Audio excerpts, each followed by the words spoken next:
this meeting tonight to order. And we will begin, as we always do, with a roll call we will begin with the Pledge of Allegiance from a young lady, pre-K student at Sheep Harney Elementary, Ms. Haven Godfrey.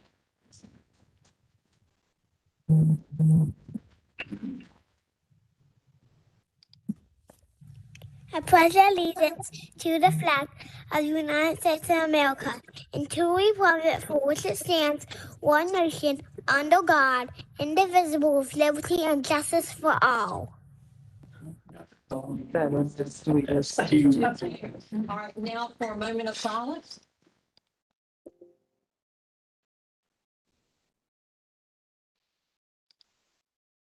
Thank you.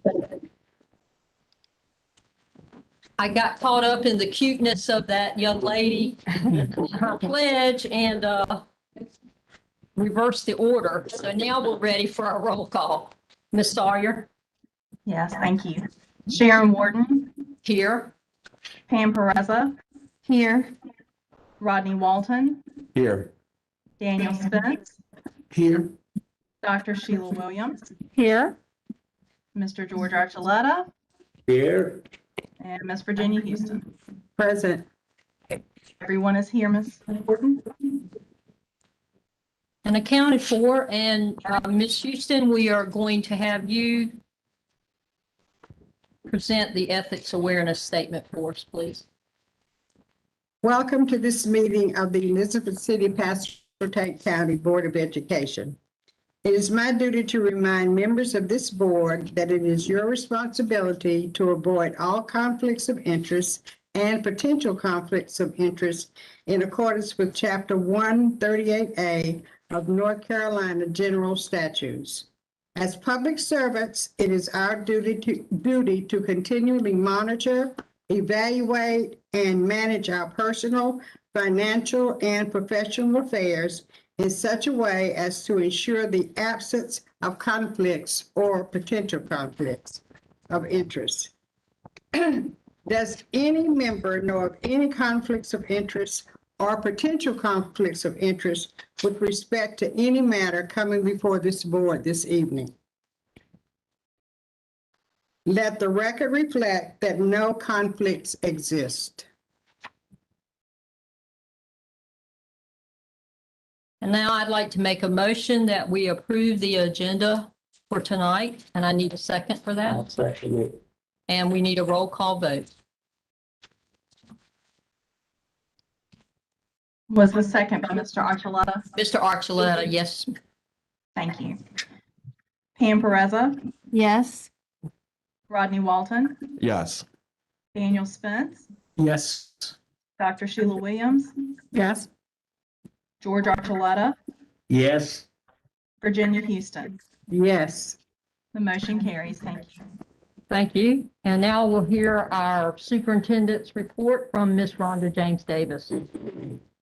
Good evening, Chair Warden, Vice Chair Pereza, board members, staff, community, colleagues. It's my pleasure to share the superintendent's report with you this evening. Graduation guidelines. I will first share an update with you on graduation guidelines. According to the latest guidance, we are allowed to have a traditional graduation without physical distancing and the number of attendees determined by the size of the venue. The high school principals have communicated with graduating seniors as to the increased number of tickets for graduation. Face coverings will still be required for those participating and in attendance. This protocol is in accordance with North Carolina Department of Health and Human Services Strong Schools Public Health Toolkit. And here's an excerpt from that. It has individuals who are not fully vaccinated wear face coverings outdoors when they cannot maintain at least 6 feet of social distancing from others. It is strongly recommended that all individuals, both vaccinated and unvaccinated, wear face coverings in crowded, dense outdoor areas and in outdoor stadiums in which social distancing is difficult or not possible. Our first graduation of 2021 took place on Saturday at the College of the Albemarle. Congratulations to the first graduation class of Elizabeth City Pasco-Tank Early College. We are so proud of you. The Pasquotank Ministers Council for Education is working on a virtual baccalaureate service, and more information will be shared this week with seniors and their families regarding access to the service. Rashawn Miller's presentation. Rashawn Miller is an accomplished author, motivational speaker, counselor, consultant, and philanthropist who has dedicated his life and career to not only reshaping the negative connotations often associated with mental health, but also directly impacting the lives of those living with mental health challenges. Of all his accolades and roles, Mr. Miller proudly first serves as a mental health change agent.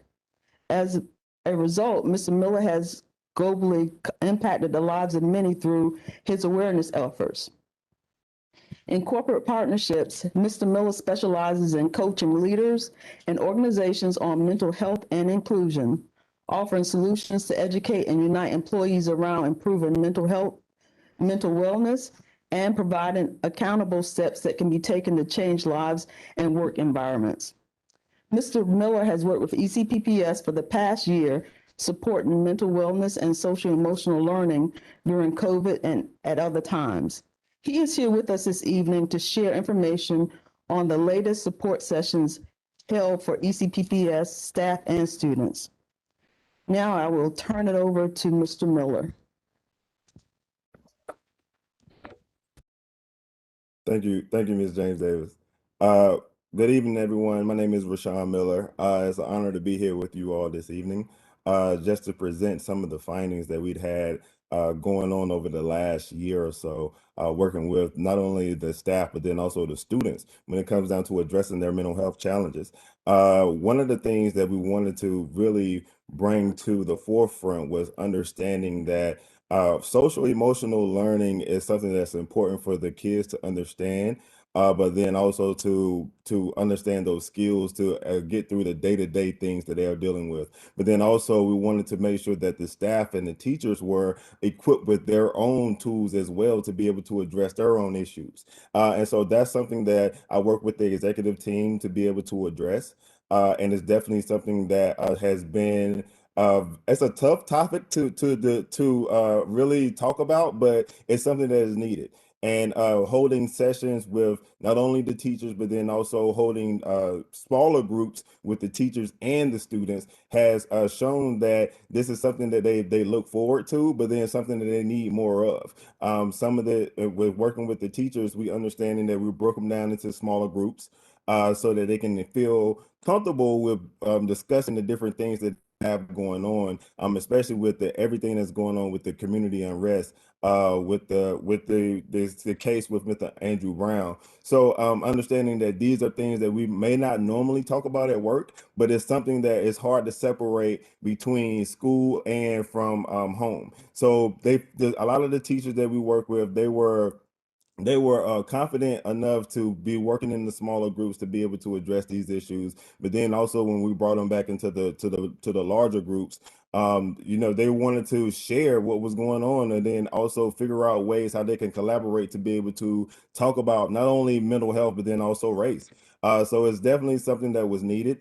But then also when I had the opportunity to speak in person or virtually with all schools in your school board district, and I had an opportunity to talk about the importance of the mental health for the students, but then different ways that they can start to address those issues. And one of the major things that I've seen that these kids are dealing with a lot of stuff. But as they deal with these particular things, they feel the need to be supported in other ways. And sometimes that goes beyond just whatever a teacher can provide or what their parents can provide, or even the guidance counselors that may be serving these schools as well. So it was definitely an eye-opening experience. And even just tapping into what they felt like their needs were moving forward. And it was something that we are going to work with. I'm going to work with the executive team to be able to address even more and break them down even further, whether it's in small groups and in larger settings, to be able to provide these skills to these kids and also to the staff.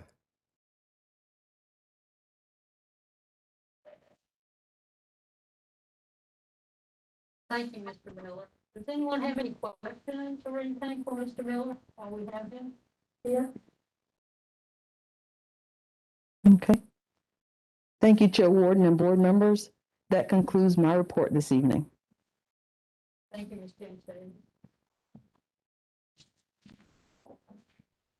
Now I need a motion from the floor for the approval of the minutes for April 26th, April 29th, and May 17th. Motion and the second, please. Madam Chair, I move that we approve the minutes for April 26th, April 29th, and May 17th. Second. It's been properly motioned and seconded that we approve the minutes for those 3 meetings, and we should take roll call. Pam Perezza, Yes. Rodney Walton, Yes. Daniel Spence, Yes. Dr. Sheila Williams, Yes. George Archuleta, Yes. Virginia Houston. Yes. Thank you. Motion carries. Thank you, Ms. Sawyer. Now for public forum, Ms. Sawyer, do you have any comments to share? Yes, ma'am. I have one. Okay. This is from Julie Mansfield and Nandita Banerjee, the president and vice president for Elizabeth City Pasquotank Association of Educators. Dear Chairperson Warden, Vice Chairperson Perezza, board members, and Superintendent James Davis, I think that we can all agree that the safety of students and staff should be our top priority. Last week, DA Womble and Sheriff Wooten released information regarding the shooting of Andrew Brown Jr. that left us with more questions than answers. The following questions should be asked of our county leaders. Why was there not a written threat assessment? If there was only a verbal threat assessment, what care and consideration was given to the fact that this incident was to occur 350 yards from an elementary school at 8:20 in the morning on a Wednesday? What safety precautions were put into place to protect the staff of PW Moore? Why was EMS not on standby, not only for the safety of the officers and suspect, but for any innocent bystanders? Did the officers know that we had remote learning on Wednesdays? If so, then that would put more students at home at the time of the incident. Students could have been in houses that were struck by stray bullets. It is only by luck and the grace of God that no one else was hurt on April 21st. If this would have occurred on any other school day, students could have been walking to school or waiting for buses at the bus stop. Most of our schools are in densely populated residential areas like PW Moore. We must ask the Sheriff's Department and county officials to answer these questions and assure that this will not happen again in any neighborhood. As tragic as the Andrew Brown Jr. shooting was, it could have been much worse given the time of day and the proximity of schools and bus stops. Thank you for your time and consideration. Sincerely, Julie Mansfield, President, Nandita Banerjee, Vice President, Elizabeth City Pasquotank Association of Educators. That is all. Thank you for sharing those, Ms. Sawyer. Now I need a motion and a second from the floor for the consent agenda items to take action on those.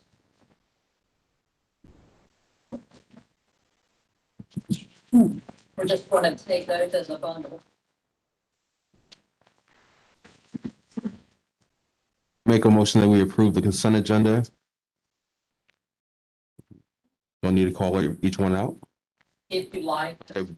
For budget, Specific. yes, budget amendments, number 107R, number 108, number 205, number 308, and number 807.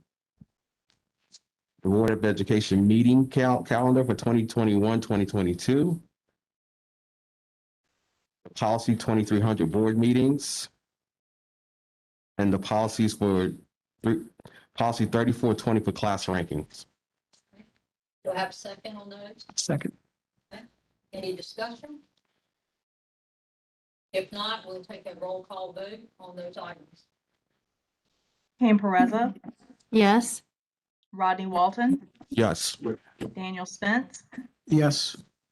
Dr. Sheila Williams, I'm going to recuse myself from this vote since I did not attend the meeting Okay. last week. thank you. George Archuleta, Yes. Virginia Houston. Yes. Thank you. The motion carries.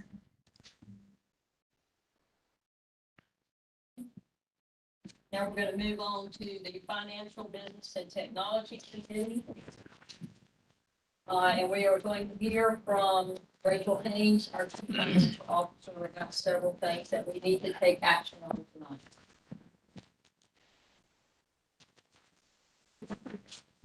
Chair Warden, Vice Chair President, Board members, good evening.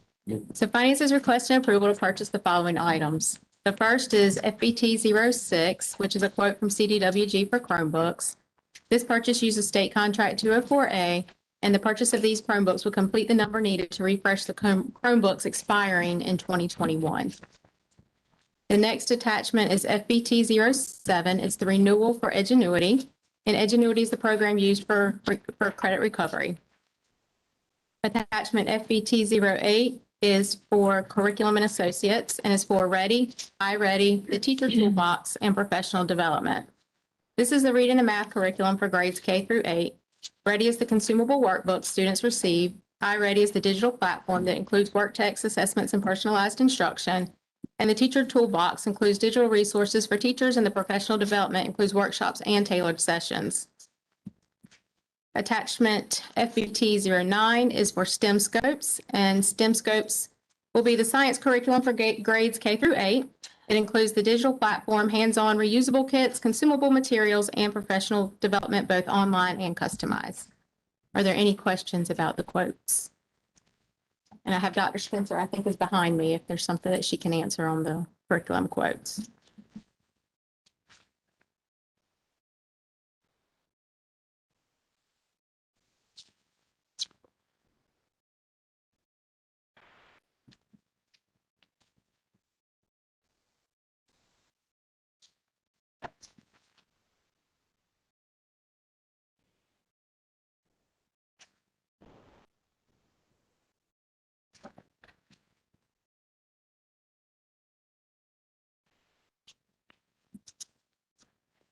I noticed on this STEM Scopes quote there, is training listed.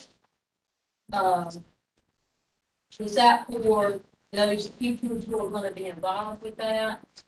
I will bring Dr. Spencer here to answer technical questions about the training. Did you hear my question? I did. Yes, ma'am. For teachers as well as directors, I'm assuming. Yes. And that's for science, right? Yes, ma'am.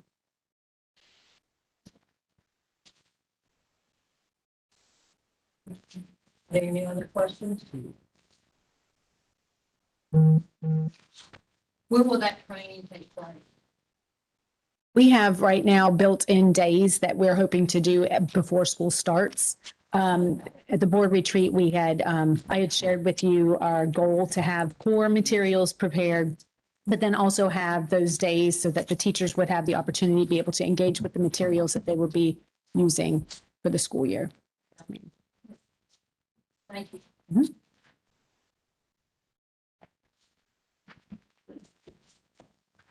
Any other questions from anyone?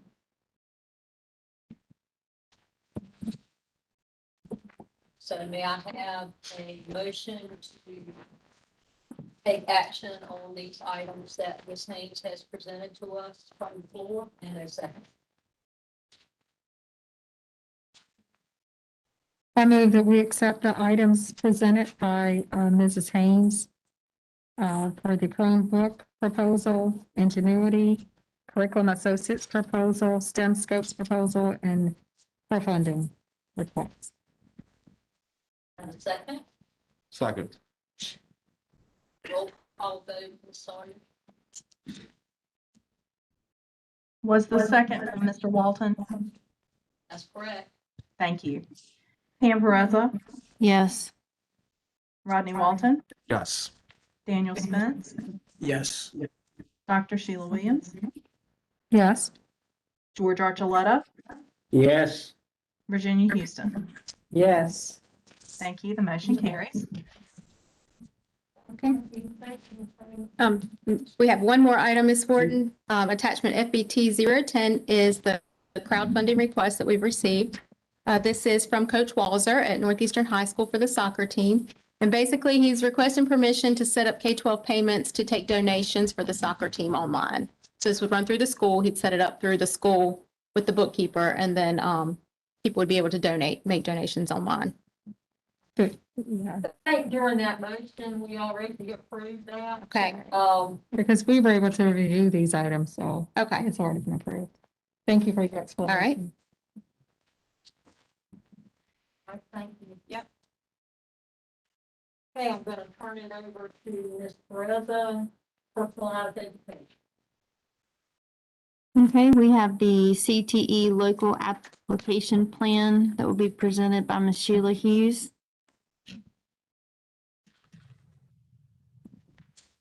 Even with you. Good evening. Chair Warden, Vice Chair Pereza, Superintendent, Interim Superintendent James Davis, board members, good evening. I present to you this evening the 2021-2022 Career and Technical Education Local Application Plan. You should have a copy of this plan in your board packet, along with the budget. Next slide, please. And as you review the plan and the budget, just be aware that all of our funds will go to program improvement and support of all of our CTE program areas. Next slide, please. So our comprehensive local needs assessment is what drives our local plan, and it's based upon these 6 areas of focus. This plan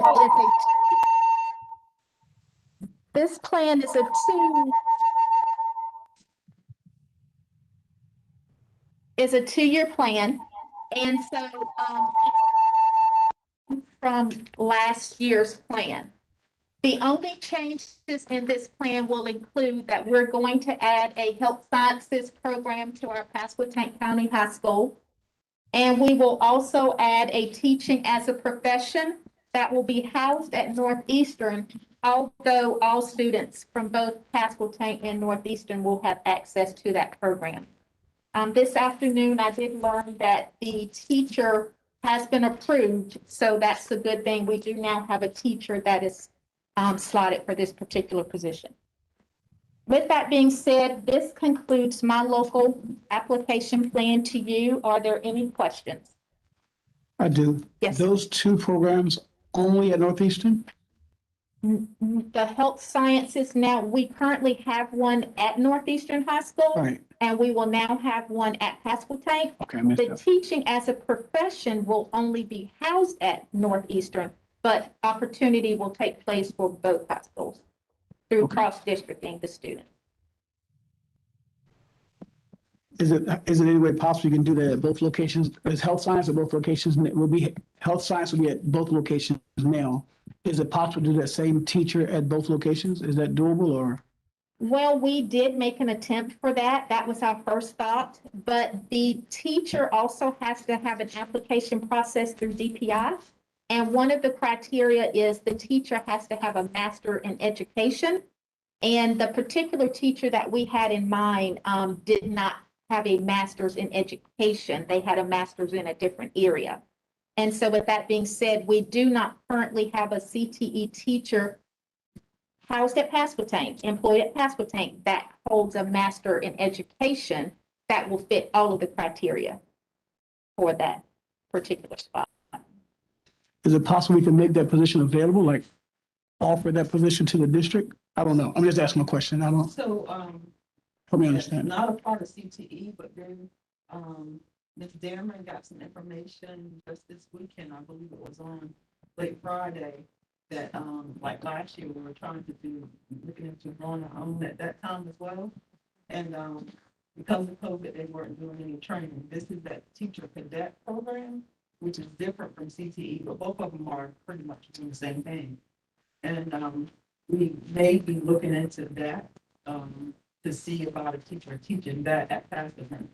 But even if we can't, those students that pass the tank can still take the course at Northeastern. Right, yeah, I'm just trying to make it a little bit, if we can make it convenient like we do in health science.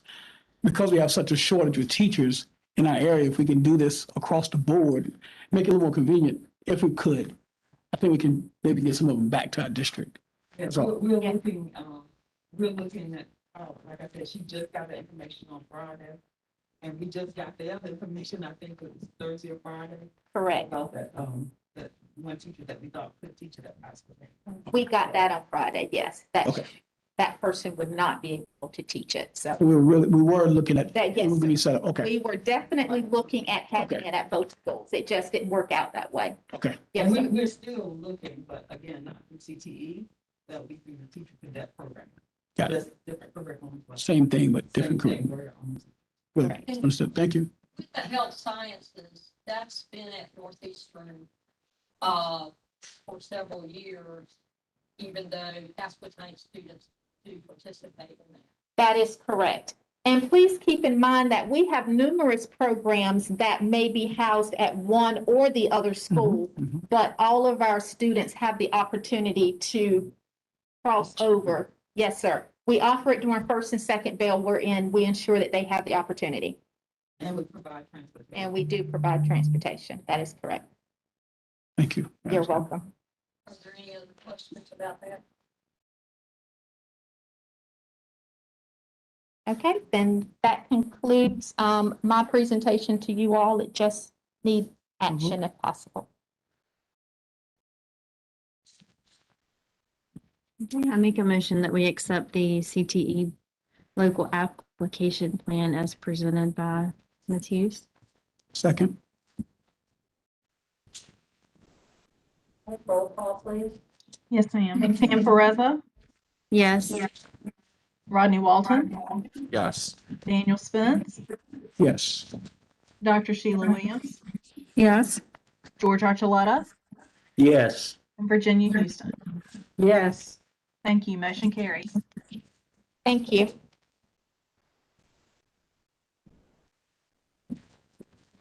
Okay, now we have the COA Board of Trustees Ad Hoc Committee member appointment. We all had an opportunity to look over the materials that were submitted by each candidate who was interested in filling that seat. That is vacating as of, June 31st. And we have deliberated on those candidates, and I'm now asking for you to take a vote on those, and I can vote on those as well. This is from the entire board. So with that in mind, we have, our first candidate was Doug Gardner. All in favor for Doug Gardner? We have to have a discussion first, I'm going to recuse myself from this as well, since I Dr. was not a Williams part of the was discussion. During this time, during the time that we interviewed these candidates, so she's going to recuse herself from the vote. So with that said, candidate Dr. Doug Gardner, all in favor, show of hands. Okay.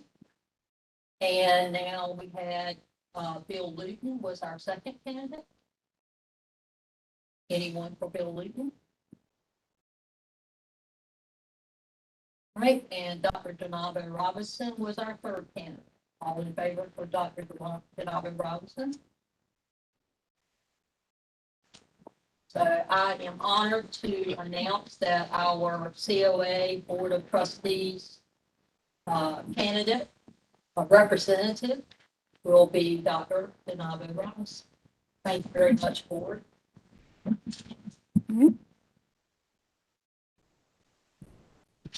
Thank you. This is under my section. Do you want me to take us into closed session? Or, Excuse me. Before you go to closed session, can I ask a question? I have a concern about transportation. Do we do that in closed or do we do that now? As a question about transportation. No, we got that one's something different. This is a concern from parents talking about they're getting late notice to have been told they had to pick their child up within a short notice of time. So I don't know if that's something we can discuss now or, Yeah, so okay. apparently earlier today, there was a situation at, so, is what I'm aware of, and somehow Mr. Chip Bauer, the principal, contacted some of the parents. He was gonna try to, and this is for like the last 2 days of school. He was gonna try to, put the kids, divide the bus, they could be put on other buses. But, I think he contacted parents before realizing that, Ms. Hill, and she is on, had worked it out that they didn't have to do that. So the parents were contacted. And maybe they shouldn't have been. So I still have a parent who still said their child still does not have bus transportation that day for this week. So the one they got a call today at 1 o'clock saying that their child does not have transportation. Got a call back, well, not a call, Parent Square. Got another message back, they found one of the bus drivers. They found somebody to take one of the routes, but the other route still was not covered. That's the information that the parent received.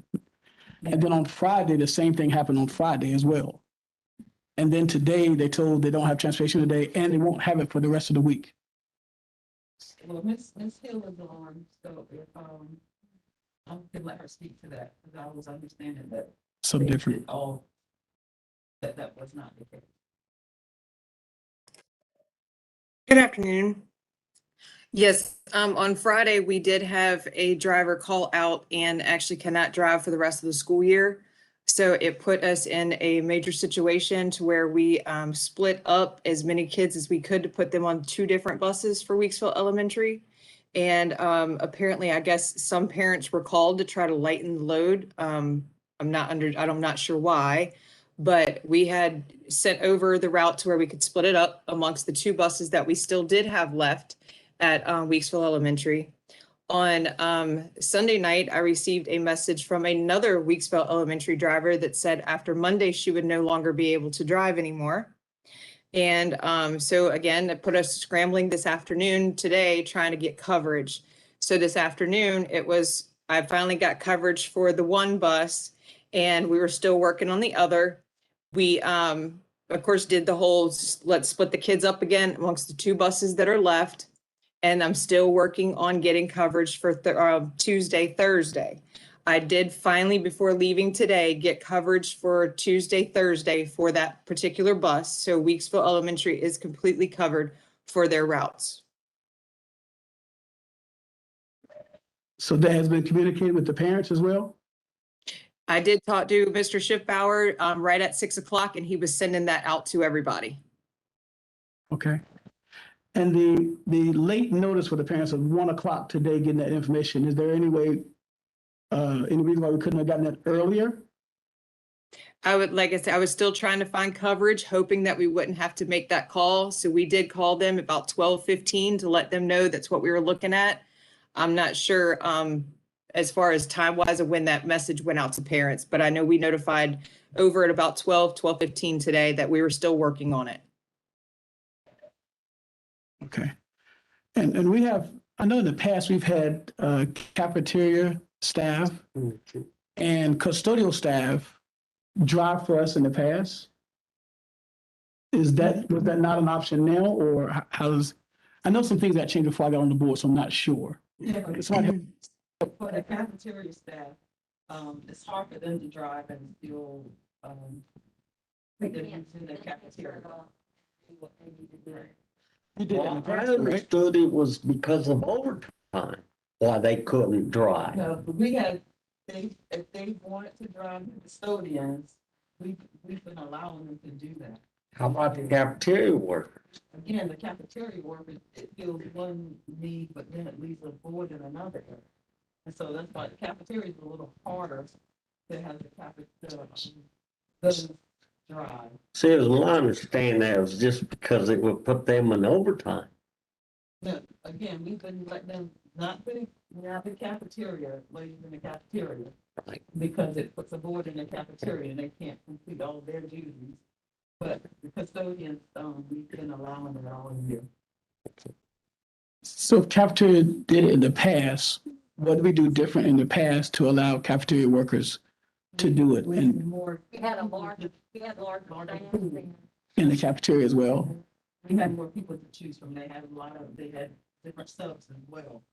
But since COVID and this is just Rhonda's opinion, I may be wrong, but because some people get more, funds from being unemployed, we don't have that pool of subs like we had in the past. So we're short-staffed in the cafeteria as well as Transportation. our transportation. So we don't have enough in either one of those to give backup. Actually, we're pretty much short-staffed in several of our areas, classified areas, including maintenance as well. So what can we do to help? Because if a parent gets a call at 1:00, and let's say they're in Virginia working, what can we do to kind of help? I don't know, Well, I would hope those calls don't go out, honestly. but they did. Yeah, it did, but you can see they did it in haste, and we were gonna put those students on the buses. Okay. But the parent had told me that they still did not get their child still couldn't get on the bus, weren't on that bus. So I don't know whether miscommunication. So there's a miscommunication as we've been talking about for a while. And I think I don't know how to fix or kind of work on that somehow. Because that parent still said their child still was not one of the children that were able to get on those buses. And they said they reached out to the school as well. So I don't know. That would be a public conversation with the principal then. Gotcha. But that shouldn't have been the case. It's from what I'm understanding. Okay.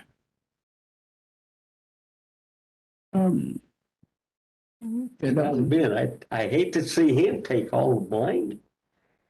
That's what it's. I don't think it's anybody taking the blame. I think it's, just seeing where the breakdown in communication is, if there was some. Okay. Just want to make sure it's not taking the heat.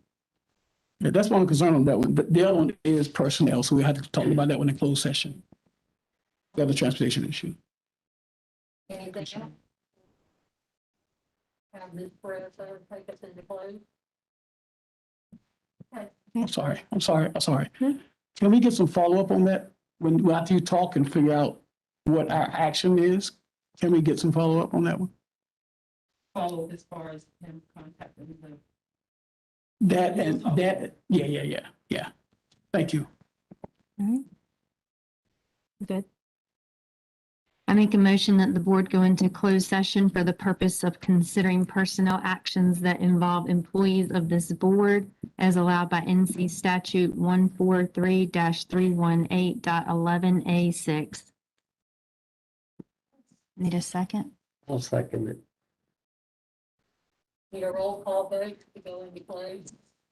Pam Pereza, Yes. Rodney Walton, Yes.